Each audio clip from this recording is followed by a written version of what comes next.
Hello friends, welcome back to daily English with me. Friends, आज के इस lesson में हम 5 ऐसे एडवांस इंग्लिश स्ट्रक्चर्स और फ्रेजेस सीखेंगे जिनकी मदद से आप अपने स्पोकन इंग्लिश को और भी ज़्यादा इम्प्रेसिव और बेहतर बना सकते हो। तो वीडियो को एंड तक ज़रूर देखिएगा ताकि आपसे एक भी सेंटेंस स्ट्रक्चर्स और फ्रेज मिस ना हो। Let's have look at them. Guys, हम हमारे डे टू डे लाइफ में कुछ ऐसे सेंटेंसेस अक्सर बोलते हैं जैसे कि मैं इस कार की गारंटी नहीं ले सकती, मैं उसकी गारंटी लेती हूँ। या फिर कई बार तो हम ऐसा भी पूछते हैं ना, क्या तुम इसकी गारंटी लोगे? तो गाइस, किसी चीज़ की या किसी बात की गारंटी लेना, इसके लिए इंग्लिश में वाउच फॉर इस फ्रेज का यूज़ किया जाता है। Vouch for. मानो अगर आपको ऐसा बोलना हो कि मैं उसकी गारंटी लूँगी, तो आप बोल सकते हो I will vouch for him, I will vouch for him. मैं इस कार की गारंटी नहीं ले सकती। I can't vouch for this car. I can't vouch for this car. या फिर कई बार तो हम ऐसा भी पूछते हैं ना, क्या तुम इसकी गारंटी लोगे? तो इसे हम पूछ सकते हैं will you vouch for this. अब अगला स्ट्रक्चर देखने से पहले हम उसके कुछ एग्जाम्पल देख लेते हैं। हम कई बार ऐसा बोलते हैं कि समय आने पर सब कुछ ठीक हो जाएगा। समय आने पर मैं आपको सब कुछ सच सच बता दूंगी। या फिर समय आने पर कोई मदद नहीं करता। तो समय आने पर इसके लिए when the time comes इस फ्रेज का यूज़ किया जाता है। when the time comes। मानो अगर आपको ऐसा बोलना हो कि समय आने पर मैं आपको बता दूंगी, तो ये सेंटेंस बनेगा I'll let you know when the time comes. I'll let you know when the time comes। समय आने पर सब कुछ ठीक हो जाएगा। Everything will be alright when the time comes. Everything will be alright when the time comes। समय आने पर कोई मदद नहीं करता। No one helps when the time comes. No one helps when the time comes। तुम बस अपनी पढ़ाई पर ध्यान दो, रही बात पैसों की तो मैं अरेंज कर दूंगी। आप बस अपनी तबीयत संभालो, रही बात घर के काम की मैं वो कर दूंगी। गाइस, इस तरह के और भी कई सेंटेंसेस हैं जो हमें अक्सर बोलने पड़ते हैं हमारी डेली कॉन्वर्सेशन में। तो रही बात इसकी, रही बात उसकी, ऐसा बोलने के लिए हम 2 फ्रेजेस का यूज़ कर सकते हैं। पहली फ्रेज है इफ़ इट इज़ अबाउट, या फिर आप if you are talking about ऐसा भी बोल सकते हो। तो चलिए इस तरह के सेंटेंसेस बनाने का स्ट्रक्चर देख लेते हैं। इस तरह के वाक्यों में 2 सेंटेंसेस होते हैं, मतलब वाक्य के 2 पार्ट्स होते हैं। तो पहले हम पहला सेंटेंस बोलेंगे, उसके बाद उस सेंटेंस को कनेक्ट करेंगे इफ़ इट इज़ अबाउट से, और उसके बाद वो चीज़ का नाम जो हम बोलना चाह रहे हैं वो मेंशन करेंगे, और उसके बाद हम रिमेनिंग सेंटेंस बोलेंगे। तो आइए इस सेंटेंस स्ट्रक्चर को एग्जाम्पल्स के जरिए समझते हैं ताकि आपको अच्छे से समझ में आ जाए। मानो अगर आपको ऐसा बोलना हो कि तुम बस अपनी पढ़ाई पर ध्यान दो, रही बात पैसों की तो मैं अरेंज कर दूंगी। You just focus on your studies. If it is about money, I'll arrange। तुम बस अपनी तबीयत संभालो, रही बात घर के काम की तो मैं वो कर दूंगी। You just take care of your health। If it is about household chores, I'll do it। You just take care of your health। If it is about household chores, I'll do it।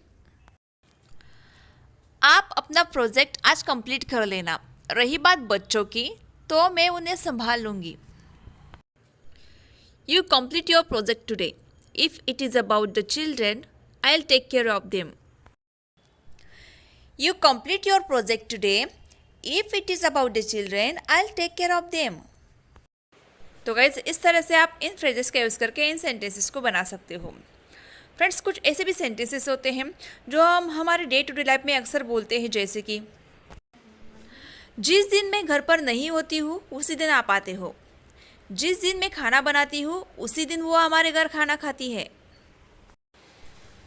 जिस दिन उसका mood अच्छा होता है उसी दिन वो मुझसे बात करती है। तो गाइस, इन सेंटेंसेस में जो वर्ड आ रहा है उसी दिन, इसके लिए इंग्लिश में हम बोलेंगे द डे। तो चलिए इन सेंटेंसेस को एक एक करके ट्रांसलेट करके देखते हैं। मानो अगर आपको ऐसा बोलना हो कि जिस दिन मैं घर पे नहीं होती हूँ उसी दिन आप आते हो, तो ये सेंटेंस कुछ इस तरह से ट्रांसलेट होगा। You come the day I am not at home. You come आप आते हो, उसी दिन, the day I am not at home जिस दिन मैं घर पे नहीं होती हूँ। You come the day I am not at home. जिस दिन मैं जाती हूँ उसी दिन तुम फ़ोन करते हो। You call the day I leave और you can say go. You call the day I go. जिस दिन मैं खाना बनाती हूँ उसी दिन वो हमारे यहाँ खाना खाती है। She eats at our place the day I cook. She eats at our place the day I cook. तो गाइस इस तरह से आप इन सेंटेंसेस को बड़ी आसानी से बना सकते हो। अगला स्ट्रक्चर देखने से पहले मैं आपसे से एक बात कहना चाहती हूँ। अगर अभी तक आपने ई बुक परचेस नहीं किया है तो कर लीजिए। उस ई बुक में आपको ऐसे ही एक से बढ़कर एक 2000 plus daily English sentences, 300 plus advance English structures, phrases and 300 plus proverbs मतलब कहावतें भी सीखने को मिल जाएंगे। तो उस ई बुक की लिंक मेरे डिस्क्रिप्शन सेक्शन में देकर रखी है, आप वहाँ पे जाके वो ई बुक परचेस कर सकते हो। फ्रेंड्स, आई एम श्योर इस तरह के सेंटेंसेस आप अपने डेली रूटीन में ज़रूर बोलते होंगे, जैसे कि कभी तो टाइम पर घर आया करो, कभी तो जल्दी उठा करो, कभी तो मेरा कहना माना करो। तो ऐसे सेंटेंसेस अक्सर बोलते हैं। तो चलिए इस तरह के सेंटेंसेस बनाने का स्ट्रक्चर कैसा होता है देखते हैं। सेंटेंस की शुरुआत की जाती है डू एवर से, उसके बाद यूज़ होता है वर्ब का फर्स्ट फॉर्म और उसके बाद अदर वर्ड्स यहाँ पे बोले जाते हैं। मानो अगर आपको ऐसा बोलना हो कि कभी तो घर टाइम पर आया करो, तो ये सेंटेंस बनेगा do ever come home on time. Do ever come home on time. कभी तो जल्दी उठा करो। Do ever get up early. Do ever get up early. और गाइस ये लास्ट दो सेंटेंसेस आपकी प्रैक्टिस के लिए। कभी तो मेरा कहना माना करो। और एक सेंटेंस है गाइस, जिस दिन उसका मूड अच्छा होता है उसी दिन वो मुझसे बात करती है। सो गाइस प्लीज़ इन दोनों ही सेंटेंसेस की इंग्लिश कमेंट बॉक्स में ज़रूर ट्रांसलेट करके बताइएगा। इनका सही ट्रांसलेशन आपको डिस्क्रिप्शन सेक्शन में देखने को मिल जाएगा, आप वहाँ पे जाके इनके आंसर चेक कर सकते हो। तो फ्रेंड्स आज के लिए बस इतना ही। आई होप आज का लेसन आपको पसंद आया होगा। अगर हाँ तो प्लीज़ वीडियो को लाइक और अपने फ्रेंड्स के साथ शेयर ज़रूर कर दीजिएगा ताकि उनको भी इस वीडियो का लाभ मिले। And one more thing guys, अगर अभी तक आपने इस चैनल को सब्सक्राइब नहीं किया है तो प्लीज़ कर लीजिए और उसके साथ ही बेल आइकन को भी प्रेस करना ना भूलिएगा ताकि जब भी मैं कोई नया वीडियो अपलोड करूँ तो उसकी नोटिफिकेशन आपको वीडियो अपलोड करते ही मिल जाए।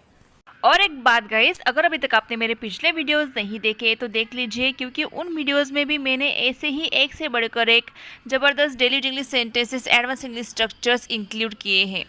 उन वीडियोस की प्लेलिस्ट मैंने डिस्क्रिप्शन सेक्शन में देकर रखी है, आप वहाँ पे जाके वो वीडियोस देख सकते हो। तो मिलते हैं अगले लेसन में। Till then take care.